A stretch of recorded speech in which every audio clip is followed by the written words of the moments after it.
Bonjour et bienvenue sur la mécanique universelle. Alors aujourd'hui, j'essaie une vidéo à travers mon téléphone portable.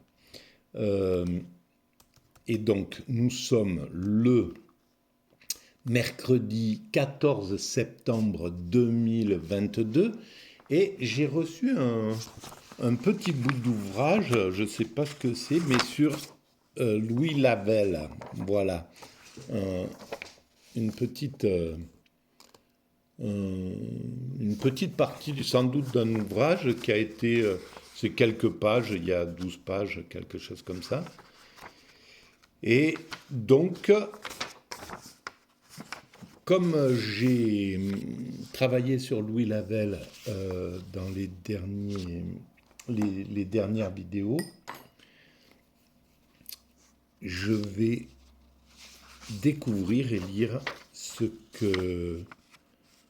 que Louis Lavelle a essayé d'expliquer à travers grandeur réelle et grandeur apparente.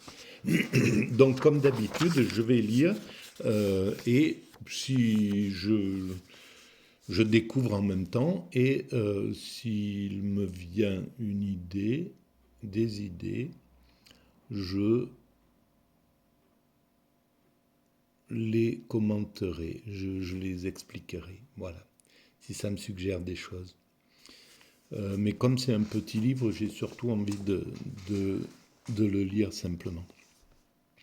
Alors, donc c'est en lien avec le site mécaniqueuniverselle.net dans lequel je développe l'idée selon laquelle l'humanité est destinée à atteindre son ultime perfection, l'extase, l'éveil, voilà, cet état physique de lien direct avec le principe qui a mis en œuvre cet univers, voilà, tel qu'il se présente en nous. Et c'est la plupart des religions expliquent cela depuis bien longtemps. Et voilà, la mécanique universelle, mon travail, cherche avant tout à essayer de le démontrer le plus rationnellement possible. Donc, je commence la lecture. On ne découvre la véritable image de l'homme que dans certains êtres exceptionnels où les vertus et les vices de l'espèce la plus commune se montrent à nous avec un relief si singulier que nous les retrouvons tout à coup en nous dans une lumière crue qui nous exalte ou qui nous épouvante. Mais par une sorte d'aberration, on se complaît davantage dans la contemplation de l'humanité la plus basse et de son état d'abjection et d'avilissement que de cette humanité qui cherche toujours à se dépasser elle-même, comme pour justifier sa propre position sur la terre.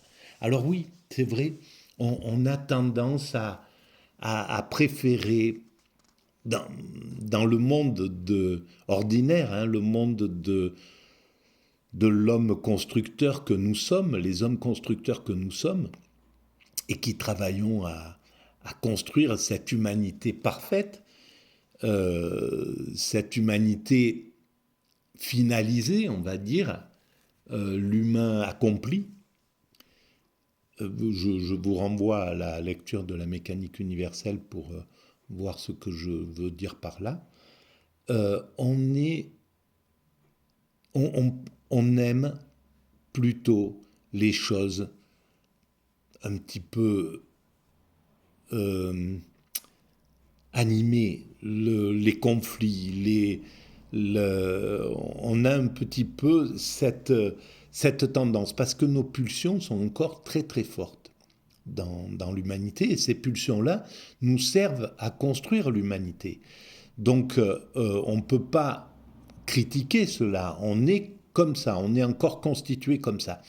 Progressivement, ça diminuera, ça diminue je pense qu'on est beaucoup moins enclin à aimer la cruauté telle que devaient la vivre les Grecs ou les Romains que maintenant. Donc, il y a une sorte de décompensation progressive de nos pulsions sordides, de notre goût pour le sordide, pour le voilà, pour le- les comportements les plus un petit peu, comment on pourrait dire, oui, sordide, on peut parler de ça. Alors, curieusement, le monde actuel, les médias actuels, nous ont plongé, depuis le néolibéralisme, nous ont plongé dans ce sordide-là. Et je pense que c'est lié à la prise en main du système des valeurs par le marché.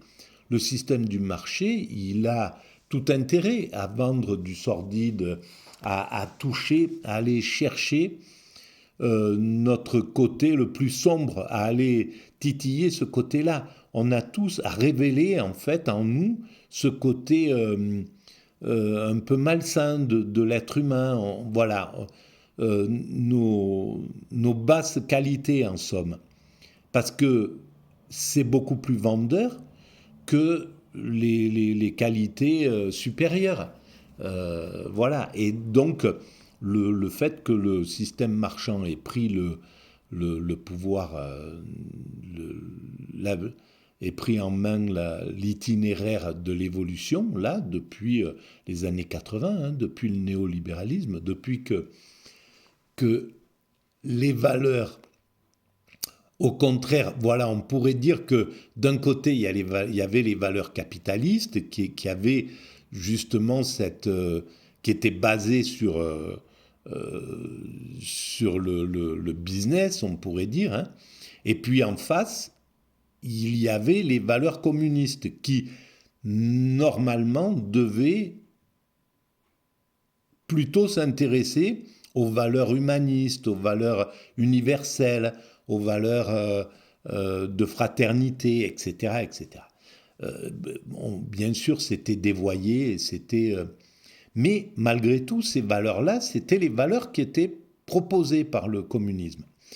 Et tant qu'il y avait ces deux opposants, en somme, tant qu'il y avait d'un côté les valeurs communistes et de l'autre les valeurs capitalistes, un équilibre se faisait. Et quand le capitalisme, après 70 ans de lutte pour essayer de terrasser son adversaire, en somme, hein, parce que c'était ça, le communisme voulait prendre la place du capitalisme, et le capitalisme voulait éliminer le communisme qui lui faisait la morale, en somme, et il ne voulait pas entendre parler de cette morale. Et donc, par tous les moyens, il essayait de faire tomber le communisme. Et il a fini par y réussir. Voilà, l'intelligence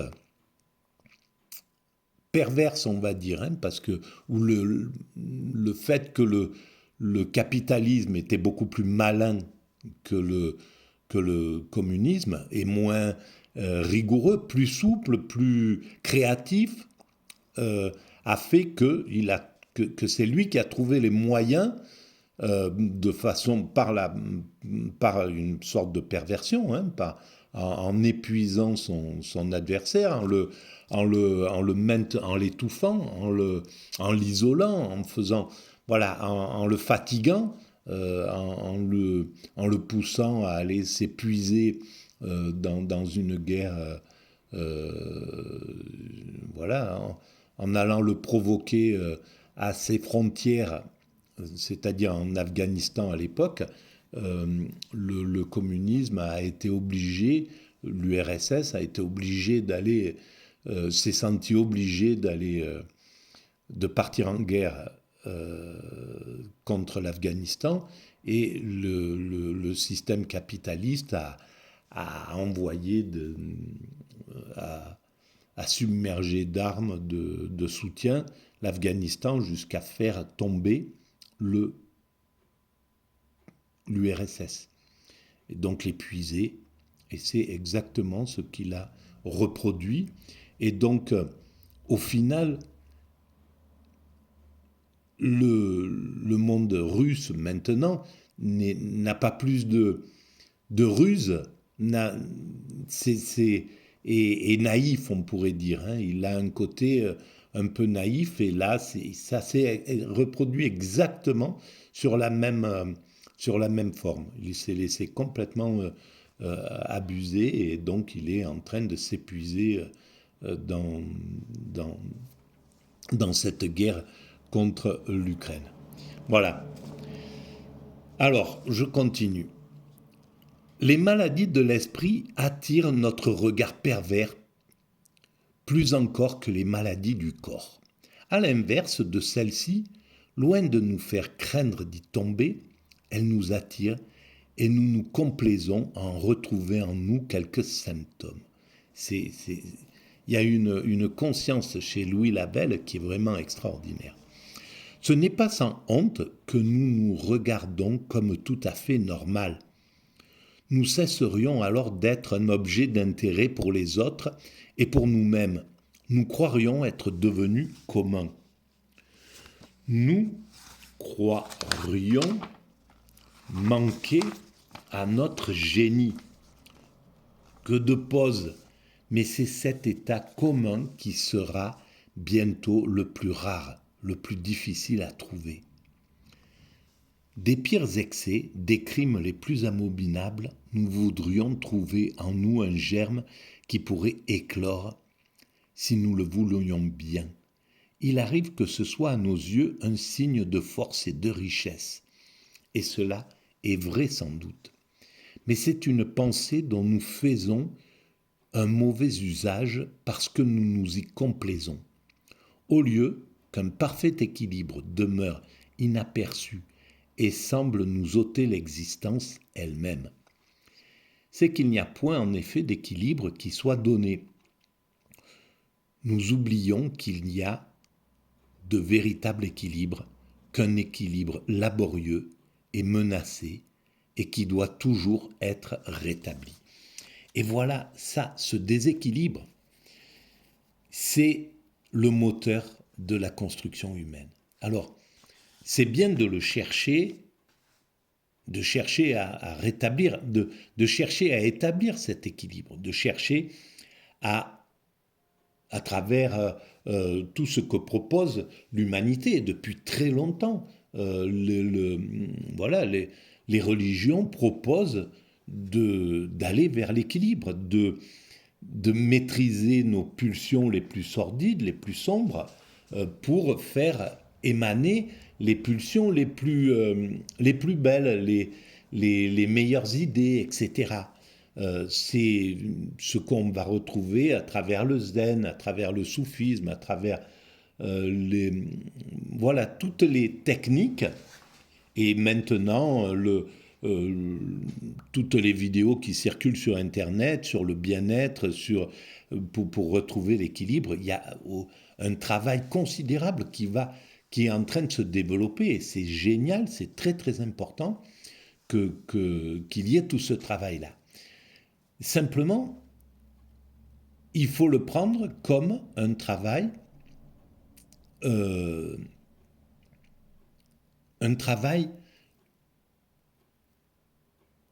doux, on va dire, sans que ça soit, à part pour ceux qui ont vraiment envie d'aller, il faut laisser le choix à ceux qui ont envie d'aller expérimenter l'extrême, aller vers la sainteté absolue, vers etc. etc. Ça appartient à chacun de faire les expériences jusqu'au degré où il veut les faire.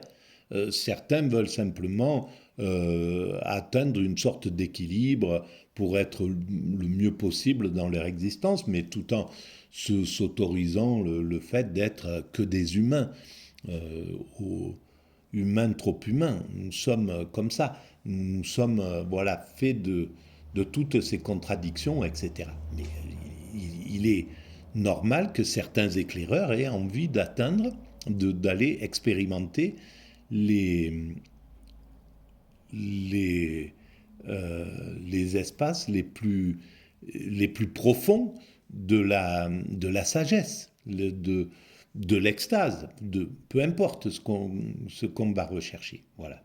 La seule chose, c'est qu'on ne peut pas l'imposer à quelqu'un, on ne peut pas l'imposer contre la volonté de l'être humain. L'être humain, euh, voilà, c'est un choix. On propose un choix, on propose une route, et voilà, et puis chacun va vers vers, vers cette amélioration jusqu'à ses propres limites. Voilà. Et c'est d'ailleurs tout ce qu'ont fait les religions. Le christianisme, quand il proposait d'atteindre la sainteté, les prêtres dans leur chair, euh, quand ils avaient le pouvoir en Occident, euh, savaient que l'homme est vulnérable, etc. Alors, certainement qu'il y avait des prêtres excessifs qui voulaient convaincre à tout prix d'aller vers cette sainteté, etc. Mais, et ça a été d'ailleurs peut-être le problème d'une certaine façon du communisme vis-à-vis du capitalisme. Au lieu de prendre une voie douce et médiane en disant voilà, nous on propose l'égalité, on propose une humanité avec de l'égalité, mais de façon paisible. On ne va pas contrarier ceux qui ont envie qui ont des ambitions, qui ont envie de dominer un peu, qui ont envie, etc., etc. On va laisser le choix à l'homme de pouvoir, celui qui veut entreprendre, eh ben, il pourra entreprendre. Et là, c'est quelque chose qui a été un peu cassé par la rigueur. On a empêché d'entreprendre ceux qui voulaient entreprendre, ceux qui avaient de l'ambition, ceux qui étaient constitués pour la compétition, etc., etc. Et en frustrant cela, ça a conduit à une frustration générale du système. Et je pense que la pensée marxiste, communiste, anarchiste que proposait en fait la voie communiste, la voie du communisme, aurait pu fonctionner dans la souplesse. Elle aurait pu se maintenir en vie si elle avait accepté la souplesse et accepté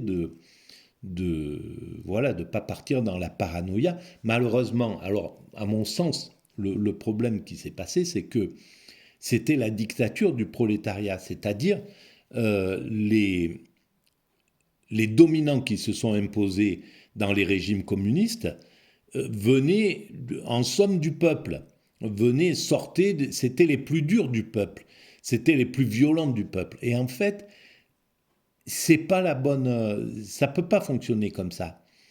C'est pourquoi le système démocratique est le meilleur système possible actuellement. Voilà. Alors après, ça va évoluer. On passera, à mon sens, sur la mécanique universelle. J'essaie de dire que je pense que l'humanité ira vers la symbiose, qui sera autre chose, un autre système, au-dessus un système symbiotique, au-dessus du système démocratique. Ça sera une sorte de démocratie absolue, peut-être, je ne sais pas. Mais le système démocratique, son intérêt, c'est que il fait monter les meilleurs des dominants, du système dominant. Voilà, c'est les meilleurs qui montent. C'est pas voilà, c'est globalement, normalement, pour une démocratie qui fonctionnerait très bien, c'est les meilleurs de la bourgeoisie, les meilleurs de l'aristocratie, les meilleurs du peuple, les meilleurs, voilà, qui montent, qui arrivent à être bien sélectionnés, à arriver au sommet pour incarner la politique de l'ensemble, du groupe. Pas pour incarner leur politique, pas pour affirmer leur désir, et ça a été le problème du communisme, c'est-à-dire que les gars qui sont montés, les Staline, les Lénine, etc., ils ont imposé, alors ils pouvaient sans doute pas faire autrement, mais ils ont imposé leur dictature. Ils se sont pas hissés pour en allant après interroger le peuple ce qu'il voulait et puis faire donc appliquer le désir du peuple qui est la démocratie. Le système démocratique, c'est le peuple qui est souverain, c'est le peuple qui est le roi. Et donc les élites qui montent, les représentants du peuple, Macron, etc., les chefs d'État, normalement, ils doivent aller interroger le peuple. Et là, l'erreur, c'est qu'ils vont interroger les médias. Et les médias sont du côté de l'oligarchie. Donc, ils ne peuvent pas avoir la véritable écoute du peuple. Et c'est ça le problème actuel, ce qui s'est passé. Normalement, ces dominants devraient entendre le peuple, même si c'est à travers les médias, mais alors des médias qui n'appartiennent plus à l'oligarchie, des médias qui appartiennent au peuple, donc qui font remonter les aspirations du peuple. Et à ce moment-là, les hommes politiques, le gouvernement, installe un système politique qui est favorable à l'ensemble, qui est l'aspiration de l'ensemble. Voilà. Et là, actuellement, ben, c'est l'aspiration des oligarques qui est pris qui est les politiques font une politique aux médias. Faut pas se leurrer, c'est exactement ça. Et c'est pourquoi, par exemple, quand il y a un crime sordide, tac, aussitôt, c'est là où il va se passer une loi. C'est relayé par les médias, c'est amplifié par les médias, et ensuite le ministre de la justice va tout de suite sur place en disant ben, on va faire une loi pour, etc. Et c'est comme ça que ça évolue. Et on n'est pas dans l'écoute, on est dans quelque chose d'excessif, quoi. On est dans l'excessif. Et c'est cohérent avec le fait que l'oligarchie, c'est l'oligarchie du marché. Donc on est toujours dans cette domination qui est une domination du marché, quoi. Alors, eh ben, oui, non, je vais finir là. Nous n'envions pas au même degré le héros ou le saint. Et c'est ça, pour l'instant, on en est là. Et c'est comme ça que ça doit se faire. Hein. C'est pas, il y a pas, on peut mettre un esprit critique, mais si le monde se déroule ainsi, si on a dû passer par cette période de recul qu'est le néolibéralisme, c'est qu'il fallait passer par là. C'est tout. On peut le critiquer, dire, voilà, moi, j'ai des velléités contre le néolibéralisme. C'est quelque chose, je constate le recul qu'il a imprimé à l'Occident, mais en même temps, il a permis des évolutions de l'autre côté du monde, dans le monde pauvre, même si il l'a pas fait, il a fait à contre-cœur, hein, je pense. Mais en tout cas, ça a permis ça, et donc à équilibrer. L'Occident a perdu un peu de ses acquis sociaux, et l'Orient, ou le monde, le monde émergent, a acquis a fait monter ses acquis sociaux. Et donc on va vers une sorte d'unité. Mais il fallait passer par ce mécanisme-là. Voilà. Mais en même temps, il faut le critiquer pour qu'il évolue. Donc, nous n'envions pas au même degré le héros ou le saint. Nous ne sommes point à l'aise dans leur climat. Nous préférons douter d'eux ou les rabaisser à notre niveau. Ce sont des modèles de l'humanité plutôt que des hommes. Ils habitent un ciel irréel qui est celui de l'imagination, et nous ne cherchons pas à les imiter de peur de perdre le contact de la terre sur laquelle reposent nos pieds. Eh bien, c'est marrant parce que c'est vraiment ce qu'on est en train de travailler justement dans l'activité de méditation dans laquelle je me suis inscrit. C'est vraiment intéressant. De la terre sur laquelle reposent nos pieds. De plus, on n'oubliera pas que nous ne pouvons nous hausser jusqu'à eux que par un effort de notre âme tout entière, au lieu que, pour descendre au fond de l'abîme, il suffit de nous abandonner. Et c'est clair, c'est exactement ça. Et ça a du sens. C'est comme ça que la vie doit se faire actuellement. Ça, il n'empêche qu'on doit proposer cette vision du saint, cette vision de l'horizon à atteindre. Elle est là, on doit la proposer à chacun de faire ce qu'il peut pour, ou ce qu'il veut pour y aller si ça l'intéresse, ou s'en détourner si ça l'intéresse aussi, peu importe. Mais c'est fondamental d'aller vers de proposer cette chose, de montrer, d'éclairer cette option qui a été éteinte par le néolibéralisme. Il ne faut pas se leurrer. Le néolibéralisme a éteint cette option-là du saint. Elle l'a écarté parce qu'il lui faisait de l'ombre, il lui faisait de la morale. Le problème du marché, le problème du système de l'oligarchie, c'est que c'est un système narcissique qui ne supporte pas qu'on lui fasse la morale. Il ne supporte pas, et d'où la guerre actuelle qui est en train de se dérouler. C'est un système qui lui fait la morale, qui n'avait pas non plus les moyens vraiment de faire la morale, mais enfin, il avait les moyens, puisqu'il était d'une tradition morale, on va dire, éthique de l'humanité, issue du communisme. Mais donc il faisait la morale, et ça, le capitalisme ne peut pas supporter cette morale-là.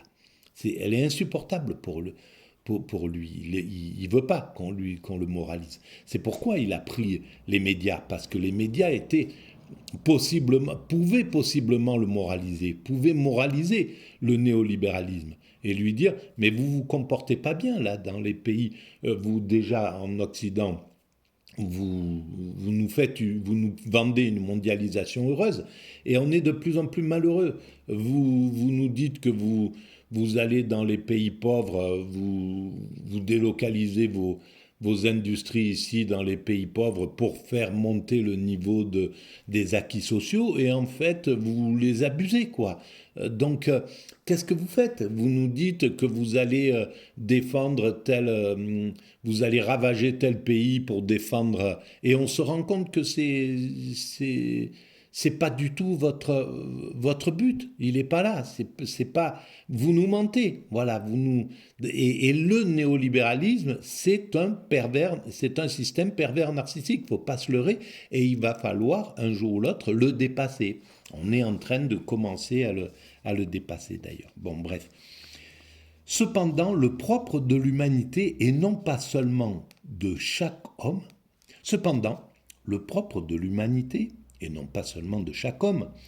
c'est de se mouvoir comme l'ange le long de l'échelle sans connaître jamais de stabilité, si haut qu'il puisse être monté ou si bas qu'il puisse être tombé. Mais ceux qui regardent vers le haut trouvent une grâce qui les soulève, et ceux qui regardent vers le bas, une pesanteur qui les précipite. Et ça, c'est extraordinairement bien dit. Je ne sais pas quand est-ce qu'il a écrit ça, mais ça me rappelle la pesanteur et la grâce de Simone Veil, qui est une pure merveille de poésie aussi. Voilà, Louis Lavelle, Simone Veil, ces grands philosophes qui s'intéressent en fait à la spiritualité, à la profondeur des choses. Et là, c'est le degré le plus haut, à mon sens, de la philosophie. Bon, voilà, j'ai fait la première partie de ce livre. On passera à la numéro 2. Mais je trouve ça très très intéressant d'avoir sorti ce truc de l'endroit où il était posé. Voilà, je vous remercie et à très bientôt.